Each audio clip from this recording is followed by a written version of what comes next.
मुझे बहुत दुख हुआ और बुरा भी लगा जब मेरी माँ ने पढ़ाई के लिए मुझे मेरी मौसी के घर भेजकर मुझे मेरे पिता से अलग कर दिया।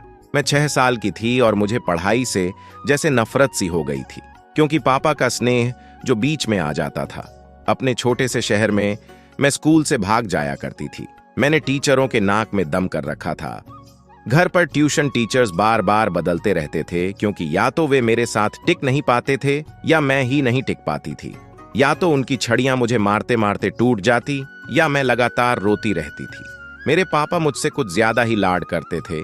वे मुझे रोते हुए देख नहीं पाते थे, इसलिए उन्होंने मुझे ना पढ़कर भी अपने पास रखने का फैसला कर लिया था और मेरी माँ से कह दिए कि वह मुझे पढ़ाई के लिए फोर्स ना करें। हालांकि मेरी माँ बहुत जिद्दी महिला थीं, जो इतनी जल्दी हार मानने वालों में से नहीं थीं। इसलिए उन्होंने गुप्त रूप से मुझे मेरी मौसी के घर भेजने का प्लान बना लिया था, जो हम लोगों से अलग शहर में रहती थी। मैं अपनी मौसी के घर आ गई। मुझे एक कॉन्वेंट स्कूल में दाखिला मिल गया, जहां के नियम बहुत सख्त थे।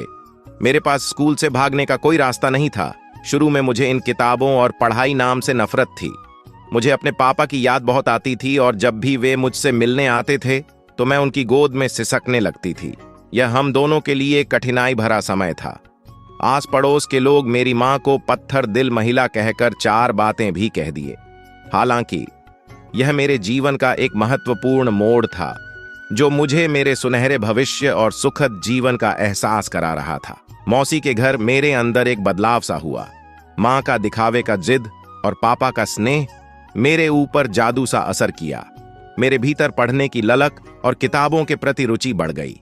तभी से पूरी क्लास में फर्स्ट रैंक प्राप्त करना मेरा एकमात्र लक्ष्य बन गया। मेरी माँ का जिद करना भले ही वह बाहरी दिखावा रहा था, लेकिन वो मेरे लिए छुपे हुए आशीर्वाद और वरदान साबित हुए। अब मैं बचपन में इतने कठोर कदम उठाने के लिए अपनी माँ की आभारी हूं, जिसने मेरा जीवन ही बदल दिया।